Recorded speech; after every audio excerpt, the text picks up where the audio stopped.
Hello out there, Internet, and welcome to episode 44 of Funny Book Splatter, a horror comics podcast brought to you by HorrorTalk.com. I am your host, James Ferguson. This week's guest is M.L. Miller, the writer of Gravetrancers, set for release on December 13th from Black Mask Studios. The comic is illustrated by James Whynot and follows two young people out to find their father's grave. What they find instead is a bizarre family of grave robbers and drug dealers. The drug in question is made from human remains. It's a super creepy book, and it is well worth your time. M.L. Miller can be found online at mlmillerwrites.com and on Twitter at mark_L_Miller. He also hosts the podcast Spoiler Alert. In other news, GWAR Orgasmageddon, written by past guest Matt Miner, is being collected into a trade paperback by Dynamite Comics in January. If you missed out on the 4-issue miniseries, now is your chance to catch up. You can pre-order the book from your local comic shop, but act fast as the final order cutoff date is January 15th. That is it for the news and updates. Now on with the show. Here is episode 44 of Funny Book Splatter with my guest M.L. Miller. To jump in, the way I like to start the show is asking you, how would you describe Gravetrancers? So if you're on the convention floor and someone's walking by and you have a few minutes to pitch them a book, how would you do it? Yeah. Okay, that sounds good. So are we starting, yeah, or we're in. How do we? Okay, cool. Well, I guess I would describe Gravetrancers as it's kind of like a psychedelic nightmare. It takes place in a cemetery and a funeral home, graveyard, all put together in one. There's even a little church in the back of the graveyard, which serves its own purposes later on in the book. It actually it takes place in the here and now, and it stars a brother and sister who are searching out the grave of their estranged father, and they kind of fall into this kind of just nightmare world where there's just all kinds of weird, perverse, gross things going on there, and yeah, it's a lot of fun. It reminds me a lot of the Grindhouse films that I used to really love, and it's kind of got that dangerous feel to it. Yeah, I got a very Texas Chainsaw Massacre kind of vibe to it as I was reading through the first issue, of like that kind of like, this is terrifying and I don't know where this is going to go. Like, the characters are just suddenly thrown into this world that makes no sense. Like, it doesn't make any, like, these things shouldn't happen, but they're very real and they're very terrifying. Yeah. I definitely wanted to make it grounded in the here, like in the here and now, so that anything that happens in the book can actually happen. I think I do take a little bit of liberties with what people see as far as hallucinations, but that's kind of all a part of the whole story. I figured there would be a lot of comparisons to Texas Chainsaw Massacre, which of course it's an influence to it. Also, probably Rob Zombie's The Devil's Rejects, yes. just because it kind of circles around this kind of eccentric, weird family. I wanted to kind of, there's not going to be a dinner scene where someone's strapped to a chair and someone's screaming and everything. So I kind of wanted to veer away from those kind of conventions. I wanted it to be more like these people are trapped in this world of this family's making, and this has been going on for a very long time. This just happens to be the one story that kind of things go very, very wrong in this story for all parties involved. By the end of the first issue, you notice that the police have been kind of notified as to what's going on there. And so the police are on their way. And I felt that would be a really interesting kind of twist to have the cops kind of show up early on in the story rather than them kind of swooping in after all the action is over with and the bad guys are all taken care of and everything. So I kind of wanted to play with that idea as well. Yeah, you can see how trained professionals deal with this instead of just showing up at the end and go like, well, I guess I'll clean up now. Yeah, I mean, that's the way it always is in the movies. And I mean, I don't want to rag on those movies. It's kind of hard to kind of think yourself out of a corner as soon as like it's out there in the ether, you know. So I really want to play with it with how they could possibly cover up a giant incident like this, or if it's possible, as well as just what happens when a trained kind of police force kind of descends upon the graveyard. But that's kind of getting into the not issue 1, but it's for kind of further into the series. How long is the issue planned? How long is the series planned for? It's planned on 4. I always write in kind of a loophole where if it turns out that people want to read more about this, then there's definitely going to be more stories. If it turns out being popular enough to warrant that. If not, it's kind of like a good story. All in one. I think the way I've structured it kind of encapsulates Maribel and Anthony's story in totality. So I kind of am happy with the way it ends, but I would love to go back and write these characters again after this, if this is popular enough. Yeah. Hey, you mentioned Grindhouse movies. Was that kind of like your gateway into the horror genre? A little bit. I grew up in the tail end of right kind of in the middle of the VCR age, where you would go into the VCR store and there would be a horror section. And I actually got into horror very early on. I was probably way too young to really be watching those movies, but that's the best time. That's what I found. Like a lot of people, they get in there, and then it's just like, well, I'm in now. Like no one realized that I got this far, but I'm not gonna leave. Yeah. And so it's like I started out by loving like the Nightmare on Elm Street movies and the Friday the 13th movies, but then I would go in there, and once I'd seen all of them, I wanted to see what else is there. So you get into a little bit more obscure stuff. Texas Chainsaw Massacre was always one that it really scared me as a kid. I had seen clips of it, but I never really actually saw it, and I felt like I needed to lead myself up to that. So I would, but then I ended up seeing that and was blown away by it, and then the sequels to that. I just love the aspect of a family unit that kind of functions well together, even though they're as twisted as can be, and they're not as normal as they're I mean, quote unquote normal, but somehow you can recognize the relationships in the family, and you can say, well, there's the brother that's kind of off on his own, or there's the one that's a little bit too integrated into the family, or that there are all these different kinds of things, and so I definitely wanted to make all of the characters in here a little bit fleshed out, so that not only do they serve a purpose, but they have different relationships with each other in the family, and really pay attention to the way those kind of propel the story. Yeah, I think you definitely hit that kind of nail on the head with it, because like you could see all these like characters. Like I'm thinking back to things like the people under the stairs, or that quintessential X-Files episode that Stephen King wrote. It's like, that creepy ass family that just like, if they lived on your block, that would be the house you'd skip on trick or treating. It's like, no, there's nothing about this. That's good.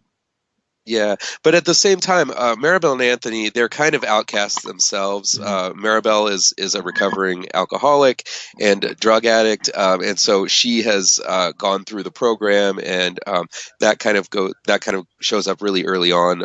I try to hint at, and also Anthony is kind of.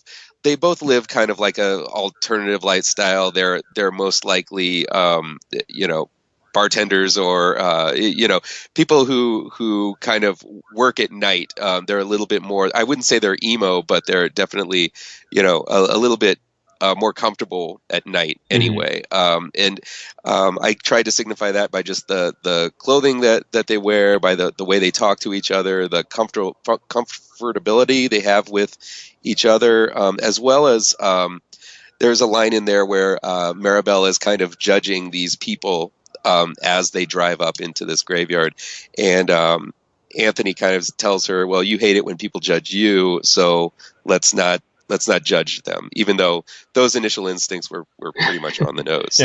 Glass House is to an extent, but then it's like there's weird, and then there's weird. So. Yeah, and I definitely don't want to make it sound like I'm ripping on the bartending lifestyle or the nightlife. That's pretty much my life as well. Right now I'm a bartender, and so I kind of am in that kind of culture, and so it's like I know it very well. So I kind of wanted to cast these people. They're not your typical cheerleaders or jock types that you see in a lot of these in a lot of the kind of cliched kind of slasher movies. They feel to me they felt more like real people. Mm-hmm. No, I think you hit that, and the mentioning things like Maribel's addiction, like you can see that kind of come through, and like she's constantly saying the number of days. It was like 237 days or something like that. Mm-hmm. You figure, all right, like that's something happened clearly, like for that. So that's probably how long she's been sober, I would imagine. Yeah, and also, and I've known quite a few people who have been in and out of addiction programs and drug rehab sort of rehabilitation centers. So I know that that's a crucial part of their of just their recovery, is just really reflecting on the amount of time it's been since they've had that last drink or that last whatever their addiction is. Also, I really wanted it to be that Maribel has kind of chosen this mantra because she's kind of struggling with it, and she kind of she has demons, and there are times when she feels like she wants to kind of just crawl back into the bottle, and hopefully, it's hard in the first issue. You don't want to give it all away of the character, but Right. you want to give enough so that you get to know the character enough, because really in the first issue these days in comic books, you have to kind of have it all in there. And it took a long time to put this first issue together, because I wanted to get all the way to the part to where Maribel and Anthony discover the kind of drug use that goes on in the cemetery, and how they are using human remains as this kind of ingredient for the drugs. But in order to get there, there had to be a lot of other stuff established as well. So it's kind of like I had to kind of introduce the entire machinery of the graveyard, Mm-hmm. and then we go back and kind of elaborate a little bit more on it throughout the rest of the series. Yeah, unfortunately, our attention spans have gotten so small that it's like, you get to an end of book, like you need to have that kind of hook that's going to get, all right, there's enough here. I have questions, but that's okay. That's what should happen. But it's like, you don't have to go through an entire origin as to like, here's where they came from. And this, like, you have to trust like the reader to an extent to be able to piece that stuff together. But yeah, like I think a lot of comics now are suffering from that of like, yeah, but give me everything right now, and it's in 32 pages and for $3. Like that's hard. Yeah, it really is. And also I hate comics that, it will go all the way up to the end of the first issue or whatever, and all it is the final image is basically the cover. Yes. The cover of the book, and I'm like, I already knew that just by looking at the cover. I don't need that aspect of it in the story. The solicitation info tells you exactly everything that happened. It's like, all right, not the description of this issue told me everything that I just read. And like, yeah, the art was cool, Yeah. but there's nothing else here. I can't stand that. That happens a lot with superhero comics, unfortunately. Definitely. Yeah, And I'm a huge fan of Marvel and DC stuff. I mean, I try to pay attention to the entire range of comics, but what got me into comics was Marvel and DC books, and I still read a lot of stuff. I read a lot of Punisher, I read Daredevil, Batman, Superman, things like that. And they're just a lot of they're a lot of fun, and I think that the people making those are really talented people. But I think I finally, for a while there, it seemed like there was that kind of decompressed storytelling that was going on, where you really didn't have a lot of action from one issue to the next, and it was all obviously stretched out. But I really am against that, so I try really hard to make it so that each issue counts, and it kind of when I'm thinking about comics or a series, I think about the 4 big beats with which each issue is going to end on, just so that it keeps people wanting to come back for more, as well as just making it so that it feels like the people at the beginning of the story are not the same people at the end. Yeah, and having that, knowing like, all right, this is where that's what's gonna hopefully grab the reader with each one. I think you definitely accomplish this with the first issue, because you're getting more information than what you would just certainly from the cover and from the description of the issue. So check, I'd say. Oh, great, great. Well, I'm glad it was successful with you. Yeah. I'm really happy. We're starting to get some reviews trickling in for it, and so I'm really happy to see people actually getting it. It's coming out in at the end of or in the middle of December, so but the early reviews are looking pretty good. So I'm happy that at least it's connecting with some people. But Yeah. You mentioned the bits like with the using the corpses for drugs. Now I'm like inclined to believe everything I read in comics because especially when it's presented that way. I mean, yeah, in Gravetrancers, it literally says, "This is real. I'm telling you, this yeah. is real." So is that real? Like, do Um, people really sniff the like ashes from dead people? Well, I take some liberties there. At the beginning of each of the issues, we're going to be going back into history a little bit, and it's going to be talking about when instances of this kind of drug use has kind of popped up throughout history, and it's kind of surprising. I did some research, and there were quite a few different times where this has kind of shown up, and in really odd places. It's there's a I have I don't want to reveal too much, but there are people in popular culture that have done that. There's royalty that has done that. There are other times when people have been in one way or another kind of burned and used as that sort of in that sort of way. Mm-hmm. Now, I kind of take the liberty at the end of the book when one of the characters, Pryber, who is basically he hangs out in the back of the cemetery in this church, and he's kind of the Walter White of the group. He's the meth guy. He's the guy that cooks all the drugs that's going on there. He talks about how it being like instantly addictive, and that the first hit is always the most potent, and that it's definitely changes you forever, basically, once you're doing that. And that's a little bit of hyperbole, but also I wanted it to be I wanted it to feel like he's kind of like this snake whispering in your ear that's kind of like the devil on your shoulder. Kind of he's a little bit like I thought of a lot of Littlefinger from Game of Thrones, Yeah. where he's this kind of tempter. He's this like kind of like the devil himself, just kind of like tempting people into this pit that's actually in the back of the cemetery. And that aspect is actually real. There was a cemetery in the southern suburbs of Chicago that actually they would resell the plots, and then they would just toss the bodies in the back of their cemetery in a pit. And I thought of that story, and I filed that one away, and I knew I wanted to kind of reference that at some point, and that ultimately became the setting for this story. Now, I don't think I was just in my mind. I was thinking like, well, what do they do with the bodies? And there was a film. It was one of the Texas Chainsaw Massacre films, I believe. I think it was part 3 that talked about the toxicity of body pits and how you have to wear this protective clothing because it gives off these fumes that are so toxic that it can be deadly if inhaled.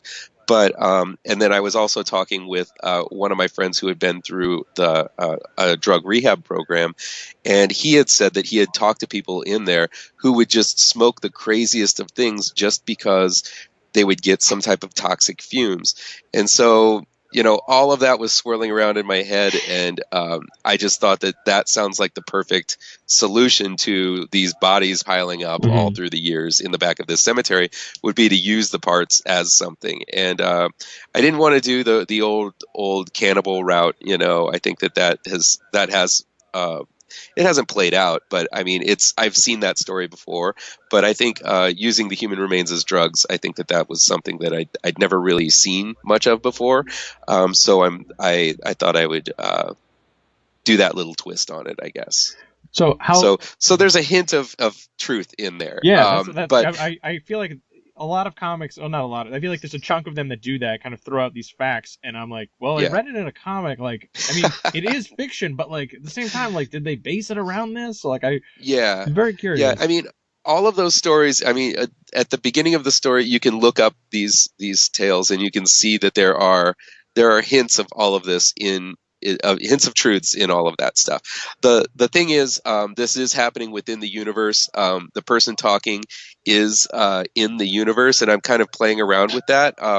It will be revealed who is talking at the end of it all, but I think that that'll come to light as to why it's being said that way towards the end of the series. Very cool. Yeah, I like you expand upon this a little bit more in the afterword of the first issue. And one of the things that was why I'm curious as well. So like, when did you get that kind of tidbit? Like, when did you find that? Because you filed it away. So is this something that you saw like years and years ago, and it just kind of stuck with you? Yeah, I think this happened about 6 or 7 years ago, and so I just have a file on my computer where I just think I have like I mean, and it's such a weird file. It's like I look at it, and sometimes it's sort of like a dream journal, except that it'll be news stories or just sentences people say, or just an idea that pops into my head. So this happened a couple of like I think it was almost 6 or 7 years ago. I know I moved to Chicago in 2001. It happened, I think, probably around 2010, maybe even a little bit earlier than that. But when that happened, I wrote down as much as I could. I copied some links that I could find for it, and I just filed it away. And I knew that one of these days I'll use them. And that's kind of the way I work. I try to take inspiration by pretty much anything I kind of run into. Also, I as a bartender, I am constantly talking with new people, and I'm hearing all of these stories. And you hear so many weird stories. On top of that, I am a licensed therapist as well, and so I have a lot of stories that come from working with people in hospitals and working with children in like residential homes. I would never use exact stories, but there are little bits and pieces in there that I think it makes for a kind of it's a fun kind of reference category to kind of go to and just kind of pull from.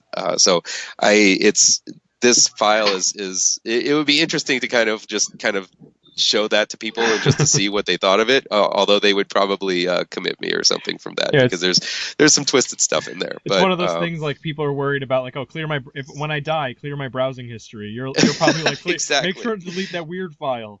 Yeah, it's weird because I was looking up a lot about drugs and just what I was interested in possibly naming the drug. I haven't really. I don't think that's really important to me right now and important to the story. I think it's more about the experience of the drug and everything. And this is kind of like the drug, and it's kind of just the embryonic stages. It's not like it's a worldwide phenomenon. It's kind of a small microcosm where this drug has become useful to this family, and it's been a way for them to maybe profit off it a little bit, maybe gain some influence in some interesting places. So that comes into light a little bit later on as well. So what was the gestation period between that idea? So if you found that kind of tidbit 6 years ago, that between then actually turning it into a script, and then now that we're seeing a comic come out on the stand soon. Yeah. Well, basically, this was, I think about a year ago was when I had that conversation with my friend who had gone through rehab. And that's when all of a sudden this story kind of popped back into my head about the graveyard that was tossing bodies out and reselling the plots. So I think that when those two stories kind of clanged together in my head, that's when it first started.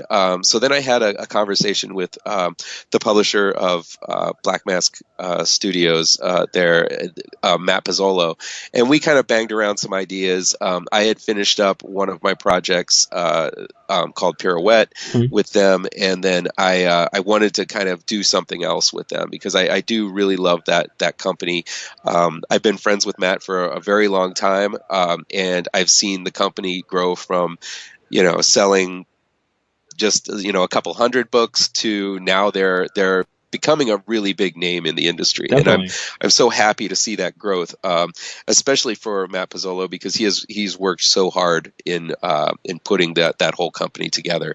It's also run by Steve Niles and Brett Gurwitz of Bad Religion, so it's got a really cool kind of vibe to it. It's got this outsider sort of aspect to it that I love, and I think that it really is making some of the best comics out there today. And I don't know if you've read any of the other books, but Yeah. they have such an eclectic group, but they all have the same kind of like outsider feel to it. That's what I love about it. Yeah, you're not going to see any of those books anywhere else or anything like that. It's very No. they choose some very unique stuff, and it's not just like, well, this looks weird, let's do it. It's very much like a lot of some big names, some really up and coming creators, and doing things that are just truly unique. So it's a great Yeah, setup I there. mean it reminds me of Vertigo in the 80s and 90s, I Yes. think. Vertigo took a lot of risks back then, and some of them failed, some of them Preacher probably was a huge risk when they first put it Oh out. yeah, They I weren't can't sure what imagine. was going to happen, but for it to turn into what it is, that's pretty great. Sandman as well. I mean, just thinking of taking characters from their universe and kind of just really deleting them from their own continuity and making their own kind of continuity, darker continuity. That's pretty ballsy, and I think that I think that Black Mask is doing it on a genuine level rather than just someone trying to act cool, Yeah. and it feels much more genuine from them. And so that's why I read all of their books. I love all their books. I mean, Matt Rosenberg's stuff is great over there, from like Four Kids Walk Into a Bank and um, oh gosh, I forgot the other one. Yeah. What was, shoot. What was it? Oh, you can never go home. Yes, Yes. yes, We Can Never Go Home was fantastic. I love both of those, and he's got another one coming out here soon from them. And plus, he's also doing stuff for Marvel and everything, and that's really great. I love all his stuff there. His new Punisher is fantastic. I really love what he's doing with the Punisher and stuff like that. So it's great to have known Matt Rosenberg before he kind of blew up like this, Mhm. and then seeing the success that he got now is fantastic to see. I'm so happy for him. Now, how did you connect with the artist on this project?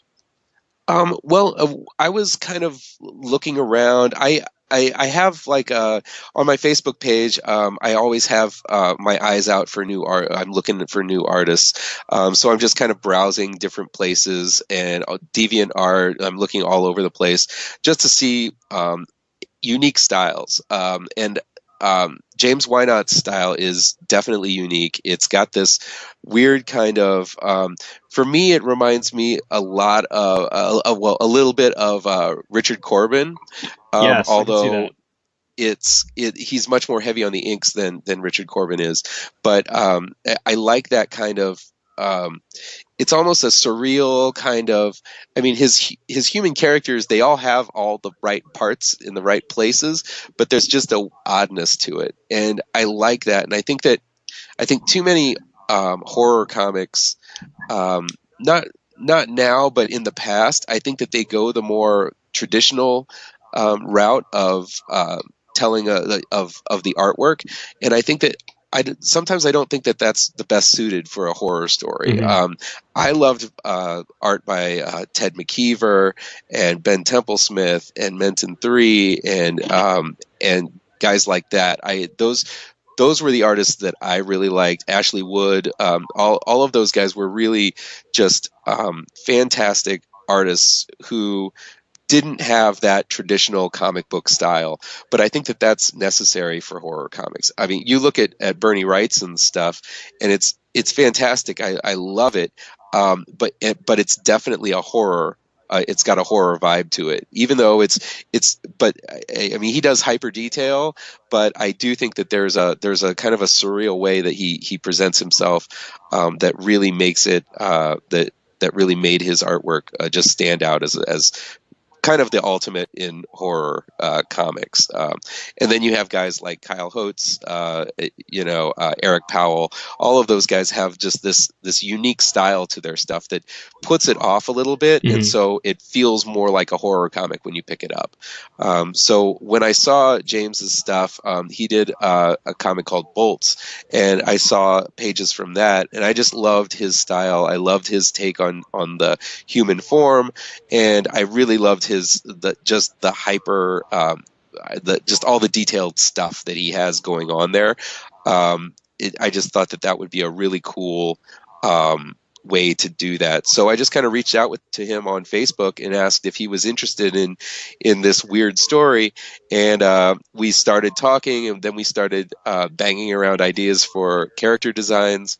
I like to kind of take actors that I think are kind of that I'm thinking of in my mind as far as like playing like these characters. So I definitely have references to that I sent to him, and then he sent me back his drawings, which were so much better than what I had in my head. So it's just kind of a cool kind of collaboration in that sense. So so that's how we met, and I took the pages to Matt. Matt liked them. He thought they were really cool, and it was really edgy, and so that's how the book started to come to form. Oh, yeah, his style reminds me of like I don't want to say more grounded, but like more Earth-based. Alexis Zirrit, is it the guy who does Space Riders with Fabian Ray Hale Jr. And definitely another Black Mask book, and I definitely think that that book I definitely think is influential in this one in weird ways. I think it's more like the color scheme. Once we brought D. Cutoff in, I definitely, we had some talks about what we wanted this to look like, and I wanted everything to have kind of like a neon, like a bright kind of coloring to it, because, well, number one, because James's art, the inks are so detailed and so thick sometimes. So I wanted the brightness to kind of come out. I didn't want it all to kind of come out muddy or anything. So we talked a lot about like the way, just how to make things look natural, how to make things look unnatural. There's not really a naturally lit sort of scene in this first book. I feel like all of them are like, they have like they're either warm tones, like when you're first introduced to Maribel and Anthony with this orangey kind of like sunset kind of tone, to this kind of like blue nightmare that they're kind of, it gets darker and darker as they're descending into the graveyard. And then once the drug has been ingested by one of our heroes, I really wanted them to kind of take off and have a bunch of like just colors that aren't really, they shouldn't be there. They shouldn't be paired together, but they are. And I really wanted to make these hallucinations as vivid and distinct as we possibly could. And we play around with that a lot throughout the rest of the series. There's only like, I think, one scene that happens in this first issue. But again, I wanted that to show up so that at least the people who buy that first issue will be able to kind of, they'll get a taste of it, and they'll want to come back for it to see more of that. Yeah, I think that the colors are something that really jump out with Gravetrancers, and that like it also helps solidify that feeling of dread that just is unmistakable, that goes through every page of this. Like, it's like you just kind of can tell like this is not going to end well for anyone involved in this process. It's like, no, you want to tell them, go away, like it's not worth it, like how important is this, do you really have to do this, like, but they can't, like, obviously the book would be like, and then they just left, and that was the end of it. Yep, that's the end. That's what happens in the first 5 pages, and the rest of the series is just blank for the whole rest of the series. Which probably wouldn't be a great story, but it would be good for Maribel and Anthony. But I definitely wanted this to feel like, also it's a small cast, so in this book, so I feel like it's a horror book, so some bad stuff is going to happen. So I definitely want to play with just expectations. I wanted to play with just who's going to live, who's going to die, what ramifications is that going to cause. I hate it when people die in horror movies, and people are just moving right along. They don't even think about them anymore. And I think that that's also a theme that I wanted to play with in this series, because it's about remembering the dead, and it's about like kind of revisiting that. So there's definitely going to be themes of that all the way through until the end of the book. I feel like. And that kind of has a lot to do with drug addiction as well. It's like people struggle with drug addiction and alcohol addiction all their lives. It's not like they just quit and then they never have relapses, or they never everything is all fine after they quit. It's a constant struggle, and it's a narrative that goes up and down. And that's the way I really wanted this kind of story to go, and just have that more of a realistic way to it, and in the way the story plays out, rather than the conventional.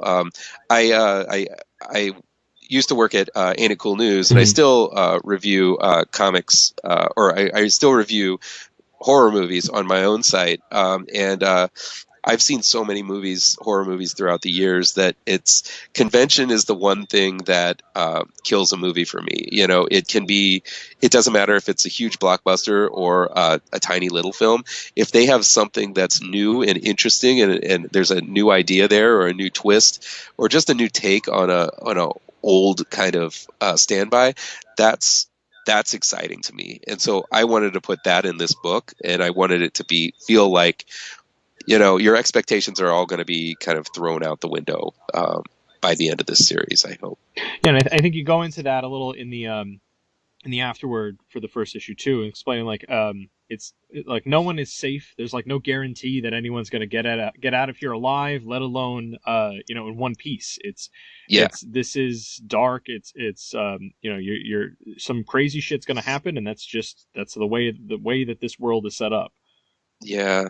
I mean, there's the cover to the second issue has a needle going into somebody's eyeball, and so I'm sure that that's going to cause some winces when they go by there. But I also wanted to prepare people for that. I would like to put stuff on the cover that's going to creep people out, just to let them know that this isn't Charlie Brown that you're going to be picking up, or it's not going to be an Archie comic. Yeah. It's not a Gene Kuntz novel. You're not. No, it's not all going to live happily ever after. Yeah, I mean, it's and I love Archie comics. Actually, I think there's a lot of those that are fantastic. So I don't want to make it sound like I'm ripping on the Archie comics, but it's not one of those things where this is a teenage love romance kind of story. This is real life dangers, and it's kind of it's something that could actually happen, I think. So by doing that, I think that it by actually making this not something about vampires or werewolves, and making it about drugs and hallucinations and just really deviant behavior, I think it makes it a little bit more closer to home, and it could make people feel uncomfortable, but I like that. I feel like horror doesn't do that enough these days, especially not mainstream horror. So I like it when it gets kind of under your skin, and maybe even you don't even know why you don't like it until like a couple days after you've seen the movie or you've read the book, and then all of a sudden it pops into you that like, oh my gosh, I remember I don't like this aspect of whatever, and this popped up, and this kind of triggered that for me, or it kind of pushed me in that direction. So I definitely feel like this is a book that'll push some buttons, and but in a fun way that I think that horror, that's just the unique quality that the horror genre has, that it can do that, and it attracts people who actually want those buttons to be pushed. So that's kind of fun. Yeah, and it's not like you're pushing these kind of buttons to be controversial or something like that. It's meant to scare people. Like that's the intention of this. So it's not just like, oh my god, I'm going to offend all these people or something like. No, it's a horror book. It's designed to scare the crap out of you, and you just know like you're not like people should know going into it. You're just not going to pull any punches. Like that's the idea here. It's and I think knowing that going in and recognizing that, like, oh, okay, it's not just, well, he's the main character. He has to live. Like, he's going to make it through there. Like, they spent more time with this person. Like, I know that person's going to survive. that's not a guarantee here. And having that added, like, you know that, like, Spider-Man's going to make it out okay. Like, you know, like, we all know that's going to be the case. Like, Captain America is going to be, you know, Steve Rogers, guess what? Not a Nazi anymore. Like, things like that, you know, are going to inevitably happen because, like, those kind of comics are all second acts. Whereas this, it's like, no, like, this is a story that's going to have a beginning, middle, and end. And yeah, there could be more stuff coming, but, like, there's going to be some crazy shit, and not everyone's going to make it out all alive. So I think that's where horror can really excel, is in that kind of playground. Yeah, and that's the beauty of being at a publisher that's kind of so new. They don't have the icons, you know. They don't have these kind of characters that have been around for 50 or 60 years, and that are almost, they're kind of just stuck in what they are. And you can veer from that a little bit, but eventually, you know, Batman is back, is going to be healed, and Superman's going to come back to life, and Captain America is not going to be a Nazi anymore. It's just, you know, that's going to happen. So it's tough to pull that off. And I think that they somehow do pull that off, because people get sucked into it, and they get into these online debates and everything, and it's crazy. But I definitely think that with a book like Gravetrancers, with all of the Black Mask books, you're not stuck to that, and so you can take risks, and that's why I think that a lot of the great, like, the best kind of comics have come out of indie publishers these days. I love the stuff that Valiant is doing. I love the stuff that Image is doing. I think that all of these kind of, I don't want to say second tier as a knockoff, but they aren't the big two, you know. So but they're telling stories that'll shock you, you know, and and nothing feels safe. And so that's what I feel like. That's what I wanted to put in this book, and that's definitely what Black Mask is all about. I think that it's definitely not telling stories that are within the safe zone, and that's a fun place to be for me. Yeah, it's a challenge. Like, it's not that, like, man, this was a hard book to read, but it's like, no, you're the way you see the world could be challenged. The way that you look at traditional comics can be challenged, and shake things up to such an extent that it's like, yeah, like, oh, I never thought to do it, to read something this way, or that a story could go in that direction, but it all can. Like, that speaks to the versatility of not only the medium, but the horror genre specifically, because you're able to do so much in such a way that can tell so many different kinds of stories.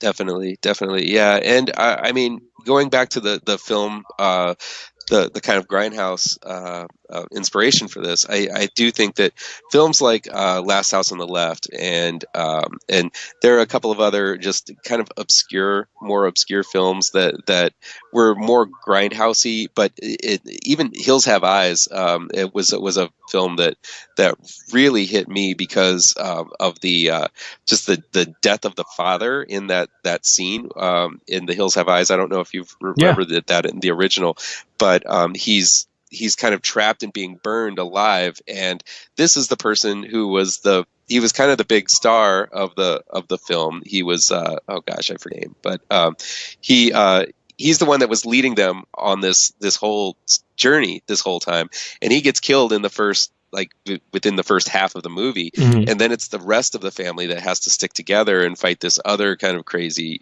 inbred family, again, like this one, but it's having to stick together and having to pick up the pieces, and how that death really resonated through the rest of the entire story, as to, like, one of them is kind of catatonic after that whole experience. The other one is just ready to fight and wants retribution. So it's really, I mean, that was conveyed really well in the original and in, I think, the remake as well. I think that in both cases, it really does, like, the death actually matters. And then you get in, I love the Friday the 13th series. It's probably my favorite horror series of all of them. But death really doesn't matter. You know, Nope. People die and then they just kind of wander off. And those people that died, they're pretty much forgotten. It's kind of like all, and a lot of that is because there's the immediate danger and you can't really reflect on all the people that passed away.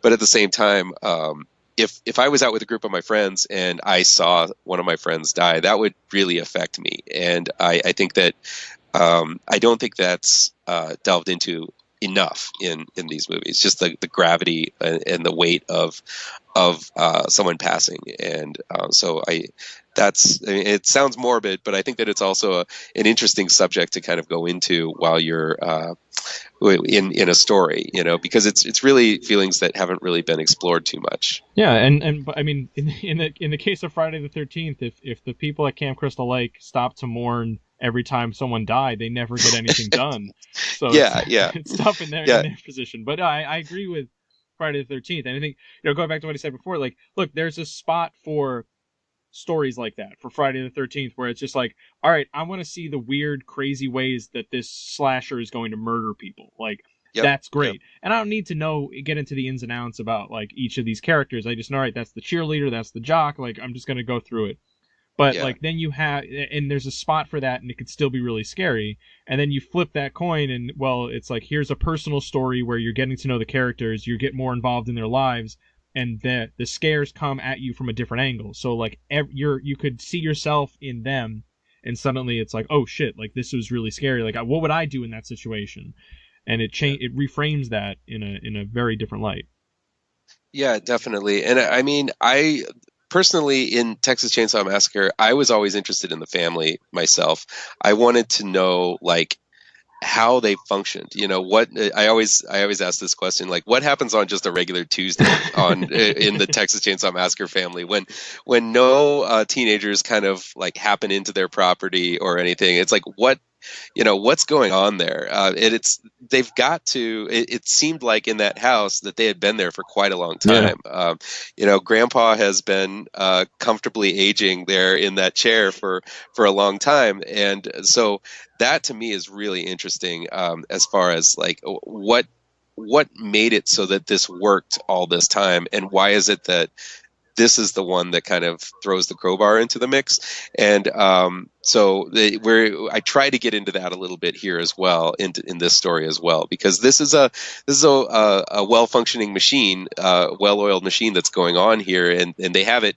They're pretty confident in what they're doing, but something happens that kind of messes things up. And I am in love with like a lot of these characters that I've made here. So some of the stuff that happens to them later on is going to be tough to see. But it's when you're writing a story, you gotta break some eggs. You gotta kill your darlings. You gotta kill your darlings. Yeah. So it should be. I'm just having a blast writing these characters, and as I'm going on and as I'm seeing the pages that James is turning in, it's just kind of bringing these characters to life for me, and I'm really excited to kind of get others out there to take a look at it. Now, you mentioned you're a big horror movie guy. What are some recent movies that you've seen that really stood out for you? I mean, there have been a couple. I was just at Chicago's Cinepocalypse, and there were quite a few movies there that played that are in the kind of festival circuit that I think that are really cool, and they're going to be really, really interesting. There's one movie called Hakazusa, which is I believe it's a German film, and it reminds me a lot of The Witch, although it's a little bit more slower, and it's a little bit moodier than The Witch, if that's possible. But it deals with a lot of the same themes. I also really love this other movie I saw there called Apple Cart, which it's got Barbara Crampton in it, and it's basically a family is going out to this retreat. One of them is dying of cancer, and this kind of hallowed ground is supposed to heal cancer, and so they've kind of run out on hope, and they're trying this hallowed ground, but there's all this kind of witchcraft and weirdness going on in this hallowed ground, so that was kind of cool. But as far as like what's coming out recently, I just saw a movie called Better Watch Out. I don't know if you've seen that yet. I haven't. So it's funny, like I'm like so much the comic guy at Horror Talk, so like I don't get to see as many movies as I'd like. I'm trying to fix that now, because like I've created a newfound appreciation for horror movies. Like I was like, I just haven't had a chance to see them. Like I joke with people that like movies in the theater, like I'm only aware of them if they have a superhero or a lightsaber in them lately. Like, cause I'm just like totally like, I was at the theater a few weeks ago last week to see Justice League, and I'm going through, I'm like, what the hell is that movie? Like, what is this? Like, I'm seeing trailers and posters for things. Like, at one time I was so plugged into them that I knew everything that was coming out every weekend, and now I'm like, am I just old? Like, I don't know what the hell all these things are, but I suck Well, to I mean, I comics, and think I'm so there's plugged into only that. so much a human brain can kind of take in, Yeah. So it's like if you're focusing on comics, then it's hard to. I mean, I love comics, and I try to be as educated as much as I can in the world of comics, but I also love horror, so I try to kind of section that away Yeah. there in the both sides of my brain so that I can kind of reference both of them. But yeah, there's a lot of I haven't seen Justice League yet, and so I what did you think of it? I think the best review of it sums it up in that, like, I saw it with my wife, and afterwards we got dinner and we're walking around, and I'm walking out to the car like an hour or so later, and I just go, man, freaking Justice League, and she just turns to me and goes, I completely forgot we saw that movie. And it was just like, wow, like, yeah, that does kind of sum it up, because like it was just like, well, Yeah. that happened, like, it was a movie, but like, did it do anything for me? And it was just kind of like, Yeah. oh, like, it's Yeah, I mean, I have to see it. I'm probably going to see it this weekend because I didn't have time because of Thanksgiving over the last week. But I'm probably going to see it this weekend. I felt I try to. obligated. Yeah. Yeah, I am. I feel obligated to watch it too. But I was not as excited as seeing Thor or Yeah. as seeing Or as some of the Marvel as stuff even that comes seeing out. the Infinity War trailer today, like, Oh my gosh, even that, that I was like, yes, all right, yeah. that filled me with more excitement than that movie. I think Marvel did the Justice League a huge favor as not to release that the week Oh yeah. of Justice League coming out, because I think that that would have been bad for Justice Yeah, League it would even have been more rough. than what it is. Yeah. I mean, I made But the mistake of watching Avengers the same day I went to go see the Justice League movie, like the first one. Oh no. My Yeah. 4.5-year-old was like, I want to watch the Avengers. I'm like, go ahead, sure. And I'm like, wow, this is a really good movie. Like, I forgot how much I enjoyed this.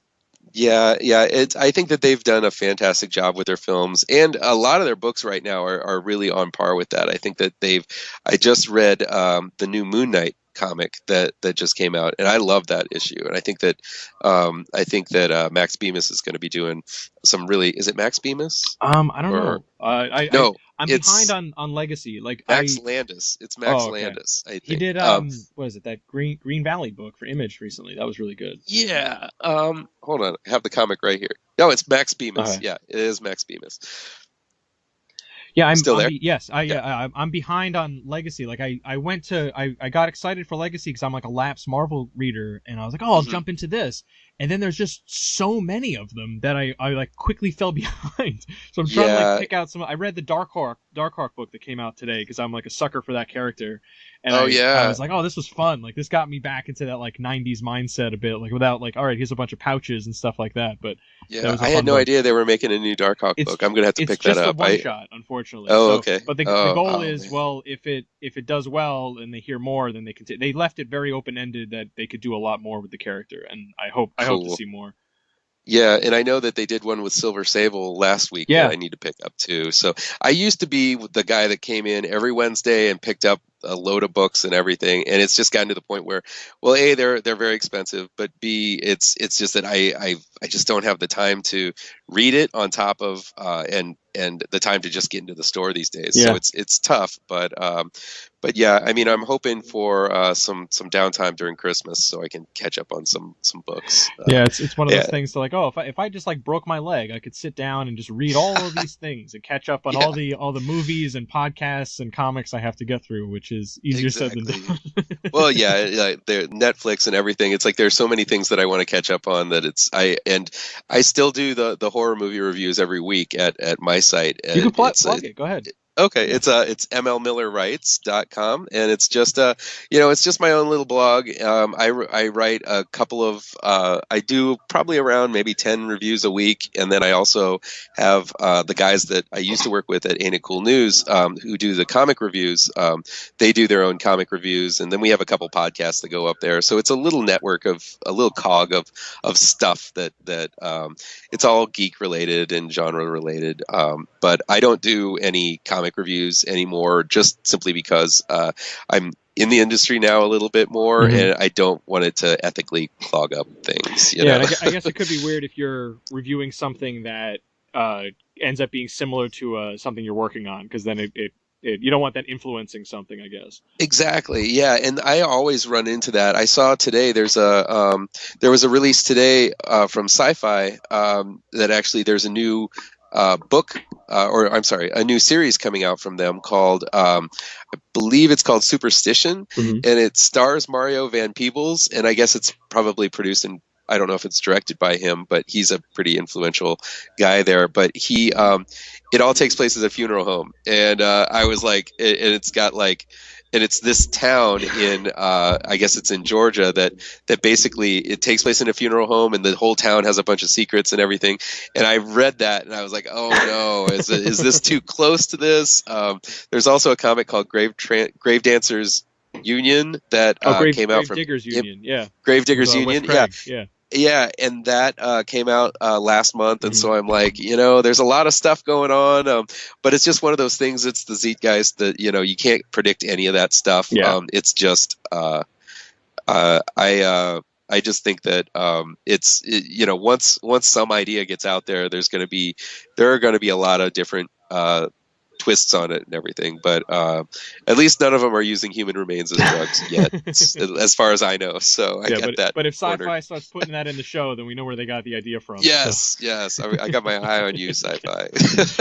Well, Mark, this was a total blast. Is there anything else you want to leave people with about Gravetrancers? With the first issue drops on December 13th, but yeah, and I know that sometimes there have been some scheduling issues with not only my books but also some other books of Black Mask, and we've really we're almost finished with issue 3, and so it's only a 4-issue series, and it hasn't even we haven't even got the book out yet, so everything is running on schedule, so there's no chance of any more delays or anything like that.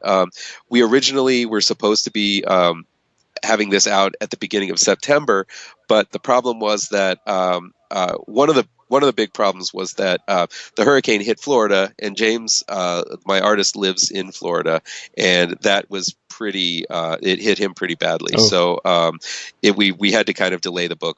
Mainly because of that, just that devastating hurricane that went through Florida and just wrecked a bunch of places. So unfortunately, James was kind of caught in the middle of that, but we picked up the pieces and we put it all together, and now we're back on track, and it should be out there soon on December 13th, and I'm looking forward to it. I can't wait for people to read it.